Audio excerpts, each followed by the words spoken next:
Praise the Lord. வழுவாதபடி உங்களை காக்கவும் தமது மகிமையில சன்னிதானத்திலே மிகுந்த மகிழ்ச்சியோடு உங்களை மாசற்றவராக நிறுத்தவும் வல்லமை உள்ளவரும் தாம் ஒருவரே ஞானம் உள்ளவருமாகிய நம்முடைய இரட்சகரான தேவனுக்கு கனமும் மகத்துவமும் வல்லமையும் அதிகாரமும் இப்பொழுதும் எப்பொழுதும் உண்டாவதாக. பிரியமானவர்களே, தேவத்துவம் என்று நடத்தப்படுகிறதான இந்த அருமையான வேத பாடத்துக்கு இயேசுவின் நாமத்தினாலே நான் உங்களை வரவேற்பதிலே மகிழ்ச்சி அடைகிறேன். கடந்த நாட்களிலே ஆகாயத்தில் வெளிப்பட போகிற ஆண்டவராக இயேசு கிறிஸ்து அவர் நமக்கு தருகிறதான ஆசீர்வாதங்கள் என்ன, கிரியக்கத்தக்கதான பலன்கள் என்ன என்பதை குறித்து நீண்ட வேத பாட தொடராக நாம் அநேக நாட்கள் பார்த்து வருகிறோம். அந்த வகையில் இன்றைக்கும் ஆகாயத்தில் வெளிப்படும் இயேசு கிறிஸ்து நமக்கு தருகிற ஆசீர்வாதங்களை குறித்து நாம் அறிந்து கொள்ள போகிறோம். அன்பானவர்களே, மத்தேயு சுவிசேஷம் 16:27 மனுஷகுமாரன் தம்முடைய பிதாவின் மகிமை பொருந்தினவராய் தம்முடைய தூதரோடு கூட வருவார், அப்பொழுது அவனவன் கிரியைக்கு தக்கதாக அவனவனுக்கு பலனளிப்பார் என்று வேதம் சொல்கிறபடி ஆண்டவராக இயேசு கிறிஸ்து ஆகாயத்திலே வருகிற வேளையிலே அவனவனுடைய கிரியைக்கு தக்கதாக நிச்சயமாக அவர் பலனளிக்கக்கூடியவராக இருக்கிறார். வெளிப்படுத்தல் 22:12 வசனத்தின்படி இதோ சீக்கிரமாய் வருகிறேன், அவனவனுடைய கிரியைக்கு தக்கதான பலன் என்னோடு கூட வருகிறது என்று இயேசு சொன்னபடி அவர் வருகிற வேளையிலே அவரோடு கூட மனவாட்டினுடைய கிரியைக்கு தக்கதான பலன்களும் அவரோடு கூட வருகிறதாக வேதம் நமக்கு சொல்லுகிறது. மனவாளனாக இயேசு வருகிற வேளையிலே மனவாட்டினுடைய கிரியைக்கு தக்கதான பலன்களும் அவரோடு கூட வரக்கூடியதாக இருக்கிறது. எனக்கு அன்பானவர்களே, வேதத்துல ரோமர் 2:6 வசனத்தை நான் இப்போது வாசித்து தொடர்ந்து ஜெபித்து இந்த வேத பாடத்துக்குள்ளே நாம் கடந்து போகலாம் என்று சொல்லி ஆலோசனையாக நான் சொல்லிக்கொள்ள விரும்புகிறேன். ரோமர் 2:6 வசனத்தை நான் வாசிக்கிறேன். தேவன் அவனவனுடைய கிரியைகளுக்கு தக்கதாய் அவனவனுக்கு பலன் அளிப்பார். தேவன் அவனவனுடைய கிரியைகளுக்கு தக்கதாய் அவனவனுக்கு பலன் அளிப்பார். தொடர்ந்து கண்களை மூடி நாம் ஜெபிக்கலாமா? கிருபையும் இரக்கமும் நிறைந்த எங்கள் அன்பின் பரிசுத்த பிதாவே, தர்மையான வேத பாடத்தை நீர் எங்களுக்கு ஆசீர்வதித்து தாரும். அன்று நீதியாருடைய மனக்கண்களை திறந்தது போலவே என்னுடைய மனக்கண்களை திறந்தருளி வேதத்துடைய மகத்துவங்களை காண எங்களுக்கு கிருபை தாரும். இயேசுவின் நாமத்தினால் பிதாவே, ஆமென். எனக்கு அன்பானவர்களே, அப்போஸ்தலனாகிய பவுல் ரோமாபுரி திருச்சபைக்கு சொல்லுகிற வார்த்தையை கவனியுங்கள். தேவன் அவனவனுடைய கிரியைகளுக்கு தக்கதாய் அவனவனுக்கு பதிலளிப்பார். ஆகவே ஒரே மாதிரியான பதில்களை, ஒரே வகையான பலன்களை, ஒரே வகையான ஆசீர்வாத நன்மைகளை எல்லாரும் பெற்றுக்கொள்வது கிடையாது. ஒவ்வொருவருக்கும் ஒவ்வொரு விதங்களிலே இருக்கும் என்பதை வேதம் சொல்லுகிறதன் மூலமாக நம்மால் அறிய முடிகிறது. அன்பானவர்களே, ஆகவே சபையினுடைய கிரியைகளை அவர் அறிகிறவராக இருக்கிறார். ஒரு தனிப்பட்ட ஒரு தேவனுடைய மனிதனுடைய கிரியைகளை, ஒரு சபையினுடைய கிரியைகளை, ஒரு ஊழியக்காரனுடைய கிரியைகளை தேவன் அறிகிறவராக இருக்கிறார். வெளிப்படுத்தல் விசேஷம் 2 3 ஆகிய அந்த அதிகாரங்களை படிக்கும் பொழுது 7 சபைகளை குறித்த காரியம் நமக்கு சொல்லப்படுகிறது.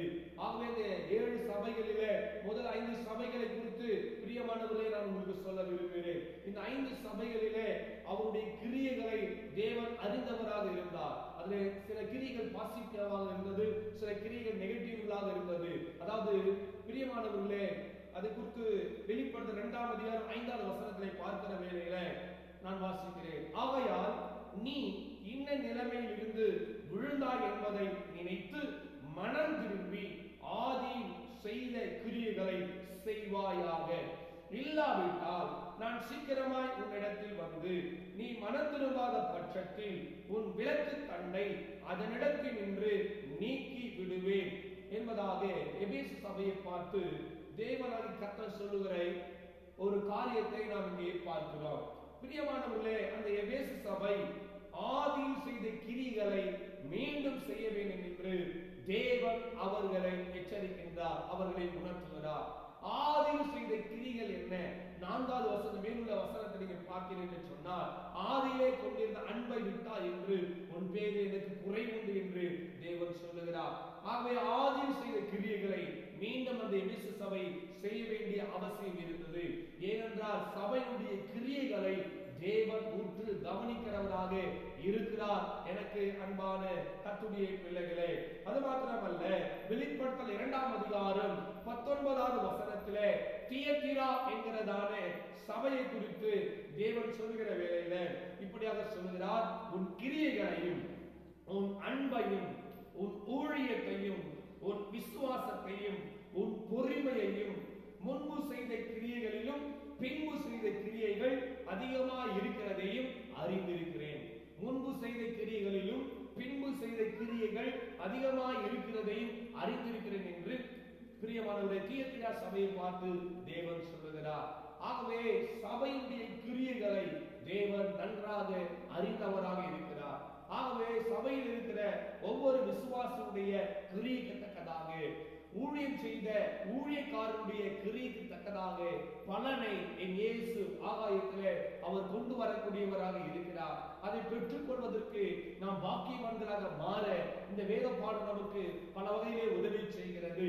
தேவனுக்கு முன்பாக நிற்க பாத்திரவான்களாக நாம் காணப்படுவதற்கு எப்பொழுது விழித்து ஜெபம் பண்ணக்கூடிய ஒரு நிலையில நாம் கடந்து வர வேண்டும். பூமியிலே தேவனுக்காக ஊழியம் செய்ய வேண்டும். பூமியிலே இயேசுவுக்காக பாடுகளையும் நிந்தைகளையும் அவமானங்களையும் பிரியமானவர்களே செய்யாத குற்றத்தை செய்ததாக குற்றம் சுமத்தப்பட்ட அப்படிப்பட்ட சூழ்நிலையிலேயே கர்த்தருடைய பிள்ளைகள் தள்ளப்படுகிற வேளையில மெய்யாகவே நாம் பாக்கியவான்களும் பாக்கியவதிகளாக இருப்பது மாத்திரமல்ல, பரலோகத்திலே நம்முடைய பலன் மிகுதியாக காணப்படும். எனக்கு அன்பான கர்த்தருடைய பிள்ளைகளே, தொடர்ந்து வெளிப்படுத்தல் 3ஆம் அதிகாரம் 1வது வசனத்திலே அங்கே சர்தை சபையை பார்த்து தேவன் சொல்லுகிறதை கவனியுங்கள்.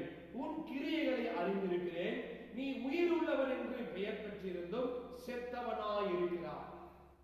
வெளிப்படுத்தல் 3ஆம் அதிகாரம் 1வது வசனத்தின் பிரியமானவர்களே இடைப்பகுதியில் இருந்து நான் வாசிக்கிறேன், கவனியுங்கள். உன் கிரியைகளை அறிந்திருக்கிறேன், நீ உயிர் உள்ளவன் என்று பெயர் கொண்டிருந்தும் செத்தவனாய் இருக்கிறார்.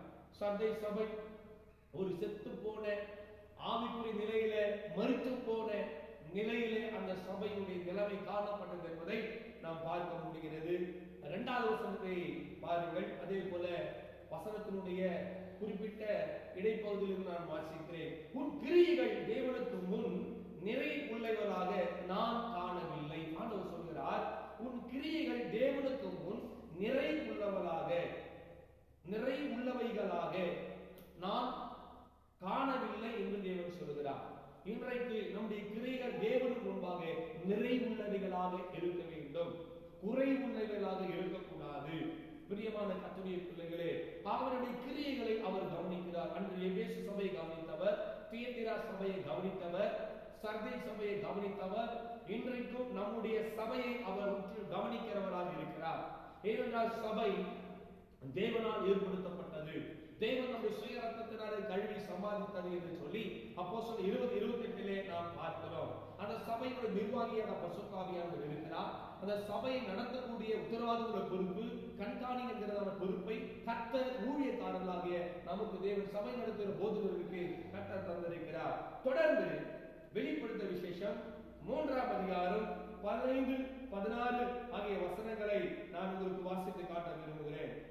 வெளிப்படுத்தல் 3ஆம் அதிகாரம் 15, 16 ஆகிய வசனங்கள்.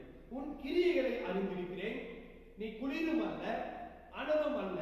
நீ குளிராவது அனலாவது இருந்தால் நலமாய் இருக்கும். இப்படி நீ குளிரும் இன்றி அனலும் இன்றி வெதுவெதுப்பாய் இருக்கிறபடியால் உன்னை என் வாயின் என்று வாங்கி பண்ணி போடுவேன். லவோதிகா சபையை பார்த்து தேவன் சொல்கிறார், உன் கிரியைகளை அறிந்திருக்கிறேன், நீ குளிரும் அல்ல அனலும் அல்ல, நீ குளிராவது அனலாவது இருந்தால் நலமாய் இருக்கும் என்று தேவன் லவோதிகா சபையை பார்த்து சொல்லுகிறார். ஆக லவோதிகா சபையுடைய கிரியைகளை தேவன் அறிந்தவராக இருக்கிறார். வெளிப்படுத்தல் 3ஆம் அதிகாரம் 8வது வசனத்துல பிலதெல்பியா சபையை பார்த்து ஆண்டவர் சொல்லுகிற வார்த்தையை கவனியுங்கள். வெளிப்படுத்தல் 3:8 உன் கிரியைகளை அறிந்திருக்கிறேன், உனக்கு கொஞ்சம் பலம் இருந்தும் நீ என் நாமத்தை மறுதலியாமல் என் வசனத்தை கைக்கொண்டபடியினாலே இதோ திறந்த வாசலை உனக்கு முன்பாக வைத்திருக்கிறேன், அதை ஒருவனும் பூட்ட மாட்டான். ஆகவே பிலதெல்பியா சபையினுடைய கிரியைகளை தேவன் அறிந்தவராய் இருந்தபடினாலே அந்த அந்த சபையுடைய கிரியைகள் தேவனுக்கு முன்பாக நிறைவுள்ளவர்களாக இருந்தபடினாலே தேவன் மிகைப்படுத்தி அந்த பிலதெல்பியா சபையை பார்த்து சொல்கிறார், உன் கிரியைகளை அறிந்திருக்கிறேன், உனக்கு கொஞ்ச பலன் இருந்தும் நீ என் நாமத்தை முதலாவது மறுதலிக்கவில்லை என்று சொல்லுகிறார். இரண்டாவது, என் வசனத்தை கை கொண்டாய் என்று சொல்லுகிறார். மூன்றாவது, பிரியமானவர்களே, இதோ நான் உங்களுக்கு திறந்த வாசலை வைத்திருக்கிறேன் என்று அவர்களை உற்சாகப்படுத்துகிறார். ஆகவே அந்த திறந்த வாசலை ஒருவனும் பூட்ட முடியாது என்று தேவன் ஆணித்தரமாக உறுதியாய் அந்த சபைக்கு வாக்குத்தத்தத்தை தருகிறார். பிரியமானவர்களே, இதிலிருந்து நாம் அறிந்து கொள்கிற காரியம் என்ன? தேவன் ஒரு தனிப்பட்ட விசுவாசனுடைய நிலைமையை, கிரியைகளை அறிந்திருக்கிறார். ஒரு சபையினுடைய கிரியைகளை அறிந்திருக்கிறார். சபையில் இருக்கிற விசுவாசனுடைய கிரியைகளை அறிந்திருக்கிறார். ஒரு சீடனுடைய கிரியைகளை கர்த்தர் அறிந்திருக்கிறார். சபையில் இருக்கிற ஊழியம் செய்கிற ஊழியக்காரருடைய போதகருடைய கிரியைகளை கர்த்தர் அறிந்திருக்கிறார். ஆகவேதான் இயேசு சொன்னார், இதோ சீக்கிரமாய் வருகிறேன், அவன் அவனுடைய கிரியைக்கத்தக்கதான பலன் என்னோடு கூட வருகிறது. அந்த கிரியைக்கத்தக்கதான பலனை நாம் பெற்றுக்கொள்ள வாஞ்சிக்க வேண்டும். இந்த பூமியிலே நாம் வாழ்கிற நாட்களிலே நாம் அநேக கிரியைகளை செய்ய வேண்டும் என்று வேதம் சொல்லுகிறது. ஆனால் ஒரு சில காரியத்தை மாத்திரம் நான் உங்களுக்கு சுட்டி காட்டி நிறைவான பலன் தேவன் நமக்கு தருகிற ஆசீர்வாதங்கள் என்ன என்பது நாம் அறிந்து கொள்ள நாம் தொடர்ந்து இந்த வேத பாடத்துக்குள்ளே நாம் போக போகிறோம்.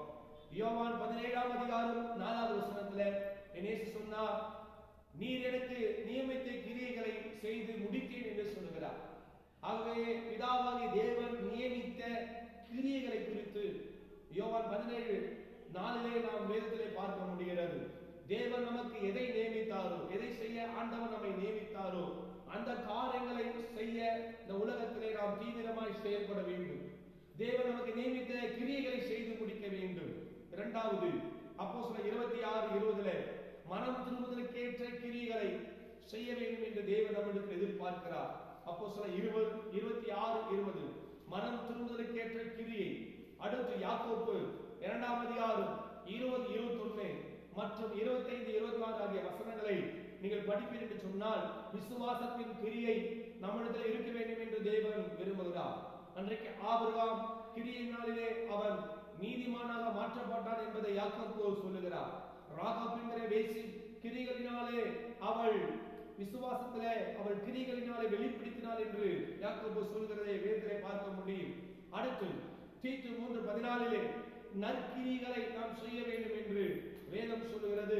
1 பேதுரு 2:12 அதை குறித்து பார்க்கிறோம். நற்கிரியைகள் என்று சொல்லி அந்த டாபிக்கை பார்க்கும் பொழுது ஏராளமான வசனங்கள் வேதத்திலே சொல்லப்பட்டிருக்கிறது. நற்கிரியைகளை நாம் செய்ய வேண்டும் என்று தேவன் நம்மிடத்திலே விரும்புகிறார். அடுத்து 1 யோவான் 3:12 நீதி உள்ள கிரியைகளை நாம் செய்ய வேண்டும் என்று வேதம் சொல்லுகிறது. ஆபேல் நீதி உள்ள கிரியைகளை செய்கிறவனாக இருந்தார். ஆனால் காயினோ பிரியமானவர் துர்க்கிரியைகளை செய்கிறவனாக இருந்தார். அன்பானவர்களே, நாம் நீதி உள்ள கிரியைகளை செய்ய வேண்டும் என்று வேதம் சொல்லுகிறது. என் இயேசு கிறிஸ்து இந்த பூமிக்கு வரப்போகிறார். அவரோடு கூட சேர்ந்து நாமும் வரப்போகிறோம். இதை குறித்து தான் பகிரங்க வருகை என்றும் இயேசு கிறிஸ்துவின் 2ஆம் வருகை என்றும் வேதம் சொல்லுகிறது. இதை குறித்து பிரியமானவர்களே, முதலாவது உலகத்திலே வாழ்ந்த ஏனோக்கு பிரியமானவர்களே யூதா நிருபத்திலே சொல்லி இருக்கிற ஒரு காரியத்தை நான் உங்களுக்கு சொல்ல விரும்புகிறேன். யூதா நிருபம் 1ஆம் அதிகாரம் 14-15 ஆகிய வசனங்களை நான் வாசிக்கிறேன், கவனியுங்கள். ஆதாமுக்கு 7ஆம் தலைமுறையான ஏனோக்கும் இவர்களை குறித்து இதோ எல்லாருக்கும் நியாயத்திற்கு கொடுக்கிறதற்கும் அவர்களின் அவபக்தி உள்ளவர்கள் யாவரும் அவபக்தியாய் செய்து வந்த சகல அவபக்தியான கிரிகளின் நிமித்தமும் தமக்கு விரோதமாய் அவபக்தியுள்ள பாவிகள் பேசின கடின வார்த்தைகள் எல்லாவற்றின் நிமித்தமும் அவர்களை கண்டிக்கிறதற்கும் ஆயிரமான தமது பரிசுத்தவான்களோடு கூட கர்த்தர் வருகிறார் என்று முன்னறிவித்தார். இயேசு கிறிஸ்துவின் 2ஆம் வருகை குறித்து, இயேசு கிறிஸ்துவின் பகிரங்க வருகை குறித்து முன்னறித்த தீர்க்கதரிசி ஏனோக்கு. பிரியமானவர்களே, இந்த ஏனோக்கு சொல்லுகிறார், ஆயிரமான பரிசுத்தவான்களோடு கூட இயேசு வருகிறதாக சொல்லுகிறார். பிரியமான கர்த்தருடைய பிள்ளைகள், கர்த்தர் வருகிறதாக சொல்லுகிறார். ஆண்டவராக இயேசு கிறிஸ்து மத்தியாகத்திலே வெளிப்படும் பொழுது கொலோசியர் 3:4 படி நாமும் பூமியில் எடுத்துக்கொள்ளப்பட்டு மேகங்கள் மேல் ஆகாயத்தில் எடுத்துக்கொள்ளப்பட்டு பிரியமானவர்களே ஆகாயத்தில் பிரியமானவர்களே நாமும் வெளிப்படுவோம். ஆகவே வெளிப்படுவோம் நமக்கு தேவனுடைய நன்மைகளை ஆசீர்வாதங்களை தருவார். பிறகு ஆட்டுக்குட்டியாக கொண்டு இந்த பூமிக்கு வருவார். பூமிக்கு வருகிற வேளையிலே அவபக்தியில் உள்ள பாவிகள் பேசின கடினமான வார்த்தைகளை குறித்து தேவன் நியாய விசாரணை செய்யும்படி அந்த அவபக்தியான கிரியைகள் செய்த மக்கள் அவருடைய கிரியைக்கு தகுந்த பலன்களை கொடுக்கும்படி என் இயேசு கிறிஸ்து இந்த பூமிக்கு நம்மை அழைத்துக் கொண்டு வரப்போகிறார். ஆனால் அதுக்கு முன்பாக மனவாட்டியாக திருச்சபைக்கு மனவாளர் இயேசு கிறிஸ்து மதியாகத்தில் வெளிப்படும் பொழுது அந்த நன்மைகளை ஆசீர்வாதங்களை கர்த்தர் மனவாட்டிக்கு கொண்டு வருகிற நன்மைகளை ஆசீர்வாதங்களை கர்த்தர் நிச்சயம் தருவார் என்று வேதத்தின் மூலமாய் நாம் எழுதிக் கொள்ள முடிகிறது. எனக்கு அன்பான கர்த்தருடைய பிள்ளைகளே, கவனியுங்கள். இயேசு கிறிஸ்து மத்திய ஆகாயத்திலே அவர் வெளிப்படுகிற வேளையிலே அவருக்கு முன்பாக கிறிஸ்துவின் நியாயாசனத்திலே அவருக்கு முன்பாக நிற்க போகிற நாம் தேவனிடத்திலிருந்து ஏராளமான நன்மைகளையும் ஆசீர்வாதங்களையும் பெற்றுக்கொள்ள போகிறோம். அந்த நன்மைகள் என்ன, அந்த ஆசீர்வாதங்கள் என்ன என்பதை தொடர்ந்து நாம் பார்த்து வருகிறோம். இந்த நாளிலே 5 வகையான நன்மைகளை ஆசீர்வாதங்களை சொல்லி இந்த வேத பாடத்தை நான் நிறைவு செய்ய விரும்புகிறேன். முதலாவது the crown of righteousness. 2 தீமோத்தேயு 4 அதிகாரம் 7, 8 ஆகிய வசனங்களிலே நீதி உள்ள கிரீடம் இவைகளை தேவன் தரக்கூடியவராக இருக்கிறார் என்பதை நான் உங்களுக்கு முதலாவது சொல்ல விரும்புகிறேன். இந்த வசனத்தை நான் வாசிக்கிறேன், கவனியுங்கள். 2 தீமோத்தேயு 4 அதிகாரம் 7 மற்றும் 8 ஆகிய வசனங்களை நான் வாசிக்கிறேன். அப்போஸ்தலனாகிய பவுல் சொல்லுகிறார், நல்ல போராட்டத்தை போராடினேன், ஓட்டத்தை முடித்தேன், விசுவாசத்தை காத்துக் கொண்டேன். இது முதல் நீதியின் கிரீடம் எனக்காக வைக்கப்பட்டு இருக்கிறது. நீதி உள்ள நியாயாதிபதியாய் கர்த்தர் அந்நாளிலே அதை எனக்கு தந்தருளுவார். எனக்கு மாத்திரம் அல்ல, அவர் பிரசன்னமாகுதலை விரும்பும் யாவருக்கும் அதை தந்தருளுவார் என்று அப்போஸ்தலனாகிய பவுல் அழகாக எழுதி வைத்திருக்கிறார். எனக்கு மாத்திரம் அல்ல, அவர் பிரசன்னமாகுதலை விரும்பும் யாவருக்கும் அதை தந்தருளுவார். எப்பொழுது இந்த நன்மைகள் கிடைக்கும், எப்பொழுது இந்த ஆசீர்வாதங்கள் கிடைக்கும் என்பதை பவுல் தெளிவாக இந்த பகுதியிலே எழுதி வைத்திருக்கிறார். மீண்டும் வாசிக்கிறேன். நல்ல போராட்டத்தை போராடினேன். பூமியிலே அவர் போராடின போராட்டத்தை குறித்து, அவர் ஊழியத்தின் நிமித்தமாக பட்ட பாடுகளை குறித்து அவர் விளக்கி சொல்லுகிறார். நான் நல்ல போராட்டத்தை போராடினேன், ஓட்டத்தை முடித்தேன், விசுவாசத்தை காத்துக் கொண்டேன். பூமியில வாழ நாட்களிலே அவர் செய்த கிரியைகளை குறித்து அவர் எழுதி வைத்திருக்கிற காரியம்.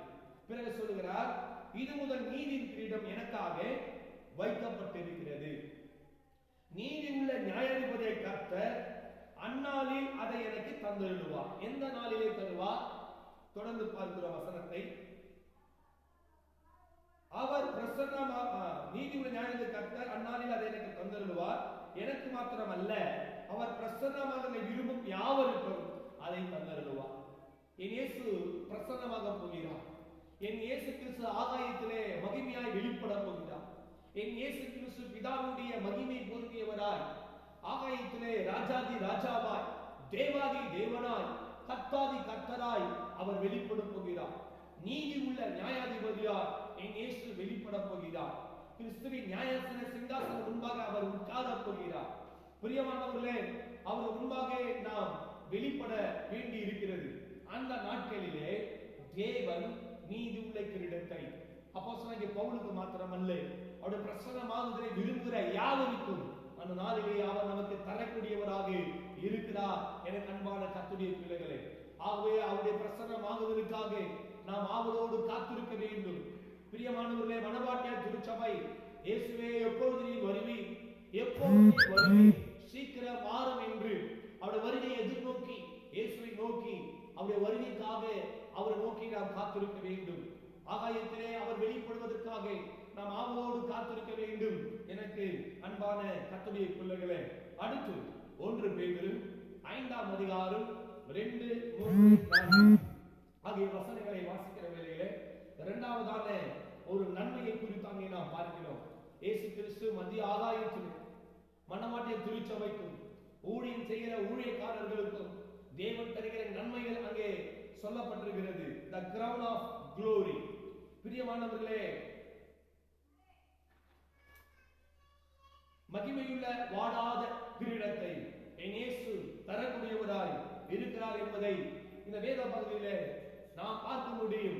1 பேதுரு 5 அதிகாரம் 2ஆம் வசனம், 3ஆம் வசனம், 4ஆம் வசனம் ஆகிய வசனங்களை நான் வாசிக்கிறேன், கவனியுங்கள். உங்களில் உள்ள தேவனுடைய மந்தையை நீங்கள் மேய்த்து கட்டாயமாய் அல்ல, மனப்பூர்வமாய் அவலட்சணமான ஆதாயத்திற்காக அல்ல, உற்சாக மனதோடு சுதந்திரத்தை இருமாப்பாய் ஆளுகிறவராக அல்ல, மந்தைக்கு வாதிலாயும் கண்காணிப்பு செய்யுங்கள். அப்படி செய்தால் பிரதான மேய்ப்பர் வெளிப்படும் போது மகிமையுள்ள வாடாத கிரீடத்தை பெறுவீர்கள். பிரியமானவர்களே, பிரதான மேய்ப்பர் வெளிப்படும் பொழுது மணவாட்டியாக சபைக்கு இயேசு மணவாளனாக வெளிப்படுவார். ஆனால் சபையை நடத்தின ஊழியக்காரருக்கோ பிரதான தூதராக இயேசு வெளிப்படுவார். அன்பான கர்த்தருடைய பிள்ளைகளே, அதைத்தான் வேதம் சொல்கிறது. பிரதான மேய்ப்பர் வெளிப்படும் போது மகிமையுள்ள வாடாத கிரீடத்தை பெறுவீர்கள். இது எப்பொழுது நடக்கும்? ஆகாயத்திலே இயேசு வெளிப்படும் பொழுது, பிரதான மேய்ப்பர் வெளிப்படும் பொழுது, பிரியமானவர்களே, கிறிஸ்துவின் நியாயாசனத்துக்கு முன்பாக இயேசு வெளிப்படும் பொழுது இந்த நன்மையை மகிமையுள்ள வாடாத கிரீடத்தை இயேசு தருவார். பூமியிலே நாம் 1000 வருட அரசாட்சி செய்கிற நாளிலே அல்ல, வெள்ளை சிங்காசன இயேசு கிறிஸ்து உட்கார்கிற நாளிலே அல்ல, மத்திய ஆகாயத்திலே இயேசு கிறிஸ்து இந்த நன்மைகளை ஆசீர்வாதங்களை தரக்கூடியவர் என்பதை வேதம் தெளிவாக நமக்கு போதிக்கிறது. ஆகவே தவறான போதனை விட்டு விலகி வேதம் சொல்லுகிற இந்த சரியான போதனையை நீங்கள் ஏற்றுக்கொண்டு ஆகாயத்திலே வெளிப்பட போகிற பிரதான ஆசாரியராகிய என் இயேசு கிறிஸ்து நமக்கு தருகிறதான அந்த ஆசீர்வாதங்களை பெற்றுக்கொள்ள இந்த பூமியிலே நாம் ஆயத்தப்படுவோமாக. என கண்பான கர்த்தருடைய பிள்ளைகளை, அடுத்து 3ஆவதான ஒரு ஆசீர்வாதத்தை நான் உங்களுக்கு சொல்ல விரும்புகிறேன். 1 தெசலோனிக்கேயர் 2ஆம் அதிகாரம் 19வது வசனம். 1 தெசலோனிக்கேயர் 2ஆம் அதிகாரம் 19வது வசனம். The crown of rejoicing. பிரியமானவர்களே, மகிழ்ச்சியின் கிரீடம், 3வது ஆசீர்வாதம். ஆகாயத்தில் வெளிப்படக்கூடிய இயேசு கிறிஸ்து அவர் தருகிற 3வது ஆசீர்வாதம் மகிழ்ச்சியின் கிரீடம். 1 தெசலோனிக்கேயர் 2:19 அப்போஸ்தலனாகிய பவுல் சொல்கிறார், எங்களுக்கு நம்பிக்கையும் சந்தோஷமும் மகிழ்ச்சியின் கிரீடமாய் இருப்பவர்கள் யார்? நம்முடைய கர்த்தராகிய இயேசு கிறிஸ்து வரும்போது அவருடைய சன்னிதானத்திலே நீங்கள் அல்லவா அப்படி இருப்பீர்கள். வேதம் சொல்லுகிறதை கவனியுங்கள். நம்முடைய கர்த்தராகிய இயேசு கிறிஸ்து வரும்போது இந்த நன்மை ஆசீர்வாதம் கிடைக்கும். நம்முடைய கர்த்தராகிய இயேசு கிறிஸ்து வரும்போது அவருடைய சன்னிதானத்திலே நீங்கள் அல்லவா அப்படி இருப்பீர்கள். கர்த்தருடைய சன்னிதானத்திலே, கர்த்தருடைய சமூகத்திலே, கிறிஸ்துவின் நியாயாசனத்துக்கு முன்பாக, நீதி உள்ள நியாயாதிபதிக்கு முன்பாக, பிதாவின் மகிமை பொருந்தியவராய் இருக்கிற பிரதான ஆசாரியர் வெளிப்படுகிற வேளையிலே இந்த மகிழ்ச்சியின் கிரீடத்தை கட்ட தலைக்கூடியவராக இருக்கிறார். வேதம் சொல்கிறது, எங்களுக்கு நம்பிக்கையும் சந்தோஷமும் மகிழ்ச்சியின் கிரீடமானவர்கள் யார் என்று இங்கே பவுல் சொல்லுகிறார். இந்த பூமியிலே ஊழியம் செய்த ஊழியக்காரர்கள், இந்த பூமியிலே ஊழியம் செய்த விசுவாசிகள், இந்த பூமியிலே ஊழியம் செய்த சீடர்கள், இந்த பூமியிலே ஊழியம் செய்த தீர்க்கதரிசிகள், போதகர்கள், இன்னும் தேவனால் அழைக்கப்பட்ட அநேக தேவ பிள்ளைகள், பிரியமானவர்களே, அவர்கள் ஆத்தும ஆதாயத்தை இந்த பூமியிலே செய்தபடியினாலே அவருடைய கிரியக்கத்தக்கதான பலனை தேவன் தரக்கூடியவராக இருக்கிறார். எனக்கு அன்பான தேவனுடைய பிள்ளைகளே, ஆத்தும ஆதாயம் செய்தவர்களுக்கு ரட்சிக்கப்பட்ட ஆத்துமாக்களே மகிழ்ச்சியின் கிரீடங்களாக இருப்பார்கள் என்று சொல்லி இந்த வசனத்தை படிக்கிற வேளையிலே நம்மால் விளங்கிக் கொள்ள முடிகிறது. இது குறித்து தானியேல் எழுதுகிற வேளையிலே தானியேல் 12ஆம் அதிகாரம் 3வது வசனத்தில் இப்படி சொல்கிறார், ஞானவான்கள் ஆகாய மண்டலத்தின் ஒளியை போலவும் அநேகரை நீதிக்குட்படுத்துகிறவர்கள் நட்சத்திரங்களை போலவும் என்றென்றைக்கும் உள்ள சதா காலங்களிலும் பிரகாசிப்பார்கள் என்று தானியேல் 12ஆம் அதிகாரம் 3வது வசனத்திலே தானியேல் எழுதி வைத்திருக்கிறார். பிரியமானவர்கள், அநேகரை நீதிக்குட்படுத்துகிறவர்கள் நட்சத்திரங்களை போல என்றென்றைக்கும் உள்ள சதா காலங்களிலும் பிரகாசிப்பார்கள். ஆகவே ஆத்தும ஆதாயம் எவ்வளவு செய்கிறோமோ அவைகளுக்கு ஏற்றாற் போல ஒரு பிரகாசத்தை என் இயேசு கிறிஸ்து தரக்கூடியவராக இருக்கிறார். இதுவே மகிழ்ச்சியின் கிரீடங்களாக வேதம் நமக்கு சொல்லுகிறது. நாம் செய்த ஆத்தும ஆதாயங்களுக்கு ஏற்ற ஒரு பிரதிபலனாக, ஆசீர்வாதமாக வேதம் சொல்லுகிறது. கிறிஸ்து வருகிற நாளிலே, கிறிஸ்து வெளிப்படுகிற நாளிலே, நம்முடைய கர்த்தராகிய இயேசு கிறிஸ்து வருகிற நாளிலே கர்த்தருடைய சன்னிதானத்திலே இந்த ஆசீர்வாதத்தை நாம் நிச்சயமாக பெற்றுக்கொள்ள போகிறோம். எனக்கு அன்பானவர்களே, இதை குறித்து பவுல் கொரிந்து சபைக்கு எழுதுகிற வேளையிலே 1 கொரிந்தியர் 3ஆம் அதிகாரம் 10 முதல் 15 வசனங்களிலே இப்படியாக எழுதுகிறார். எனக்கு அளிக்கப்பட்ட தேவ கிருபையின்படியே புத்தியுள்ள சிற்பாச்சாரியை போல அஸ்திபாரம் போட்டே வேறொருவன் அதின் மேல் கட்டுகிறார். அவன் தான் அதின் மேல் என்ன விதமாய் கட்டுகிறான் என்று பார்க்க கடவன்.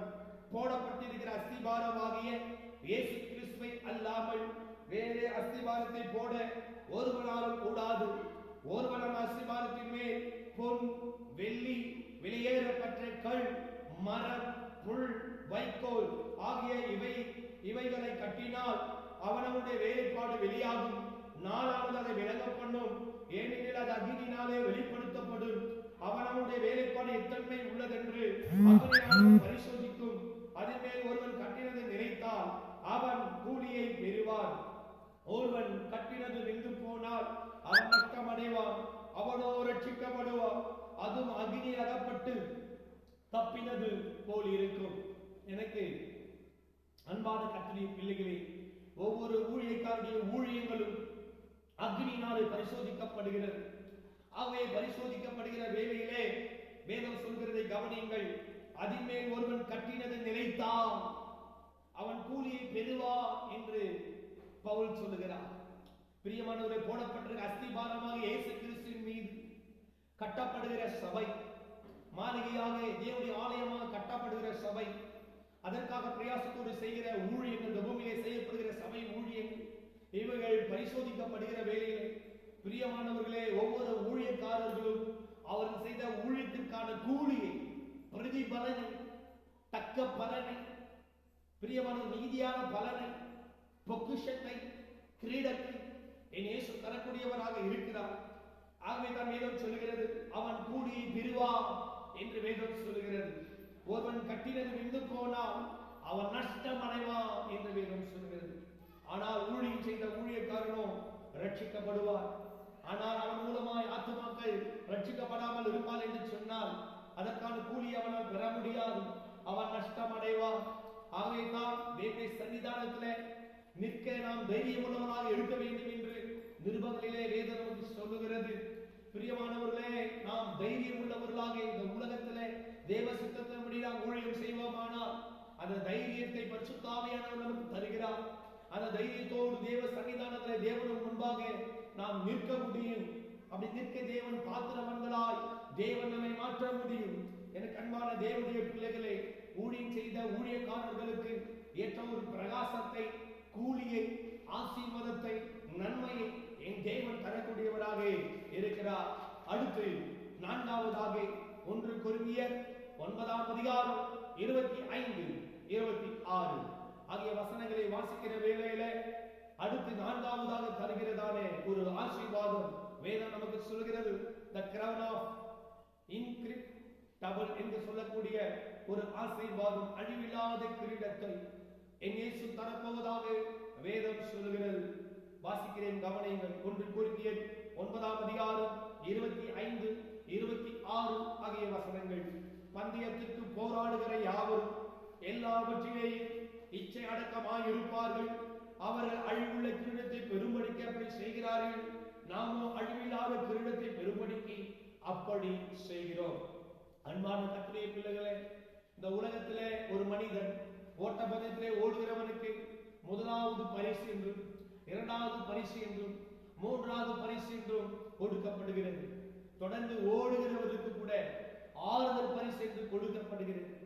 ஆனால் இந்த விசுவாச ஓட்டத்தை ஓடுகிறவர்களுக்கு, ஆவிக்குரிய ஓட்டத்தை ஓடுகிறவருக்கு, ஊழிய பாதையிலே தேவனுக்காக தொடர்ந்து ஓடுகிறவர்களுக்கு பிரியமானவர்களே, கர்த்தர் அழிவில்லாத வாடாத கிரீடத்தை அவர் தரக்கூடியவராக இருக்கிறார்.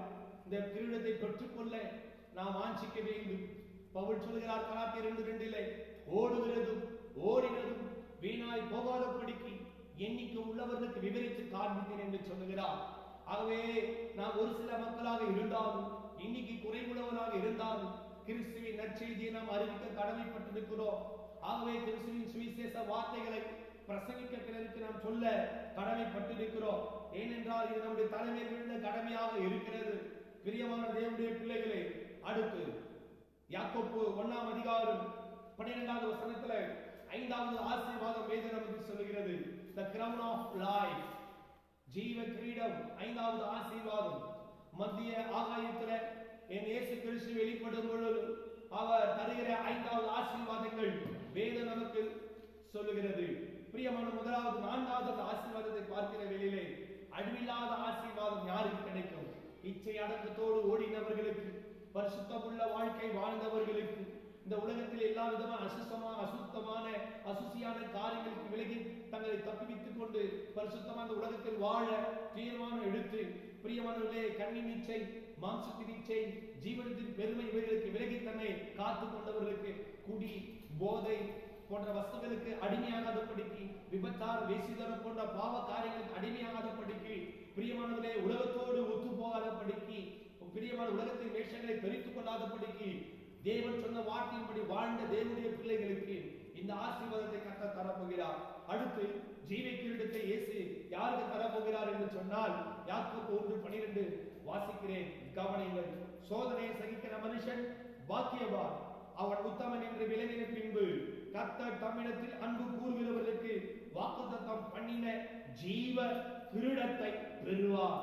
ஜீவ கிரீடத்தை பெறுவார். யாருக்கு அந்த ஜீவ கிரீடத்தை இயேசு தருவார்? சோதனை சகிக்கிற மனுஷனுக்கு. பிரியமானவர்களே, பிரிய வேதம் சொல்லுகிறது, சோதனை சகிக்கிற மனுஷன் பாக்கியவான், அவன் உத்தமன் என்று விளங்கின பின்பு. ஆகவே நம்முடைய சோதனை இந்த உலகத்திலே பூமியிலே வாழ்கிற நாட்களிலே சோதிக்கப்படுகிறது. இதிலே ஜெயம் பெற்ற கர்த்தருடைய பிள்ளைகளுக்கு, ஜெயம் பெற்ற ஊழியக்காரர்களுக்கு, அவருடைய சீஷர்களுக்கு, பிரியமானவர்களே, ஜீவ கிரீடத்தின் ஆசீர்வாதத்தை இயேசு தருவார். ஆகவே ஆகாயத்தில் வெளிப்படக்கூடிய என் இயேசு இந்த 5 வகையான ஆசீர்வாதங்களினாலே ஆண்டவர் நம்மை நிரப்ப வல்லவராக இருக்கிறார். நாளை தினத்தில் இந்த வேத பாடத்தில் நீங்கள் பங்கு கொள்ளுங்கள். தொடர்ந்து தேவன் நமக்கு தருகிற காரியங்களை, ஆசீர்வாதங்களை தொடர்ந்து நாம் சிந்திப்போமாக. கர்த்தர் உங்களை ஆசீர்வதிக்கட்டும். கடைசியாக நான் உங்களுக்காக ஜெபிக்க விரும்புகிறேன். கிருபையும் இரக்கமும் நிறைந்த எங்கள் அன்பின் பரிசுத்த பிதாவே, இந்த வேத பாட வகுப்பிலே பங்கு கொண்ட உடைய பிள்ளைகள் ஒவ்வொருவரையும், அவன் குடும்பங்களை கர்த்தர் ஆசீர்வதியும். இயேசுவே, கிறிஸ்து வெளிப்படும் பொழுது, ஆகாயத்தில் வெளிப்படும் பொழுது, அடுத்த மகிமையை நாங்களும் வெளிப்படுகிற அந்த நாட்களிலே நீர் எங்களுக்கு தருகிற நன்மைகளை நாங்கள் பெற்றுக்கொள்ள, மீதியான நன்மைகளை பெற்றுக்கொள்ள, உயிர்த்தெழுதலிலே அந்த ஆசீர்வாதங்களை, ஆண்டவரே, உயிர்த்தெழுதல் நாட்களிலே, நீதிமான உயிர்த்தெழுதல் நாட்களிலே அந்த நன்மையின் ஆசீர்வாதங்களை நாங்கள் பெற்றுக்கொள்ள கிருபை பாராட்டும். இயேசுவின் நாமத்தினால் பிதாவே, ஆமென், ஆமென். கர்த்தர் தொடர்ந்து உங்களை ஆசீர்வதிப்பாராக. God bless you.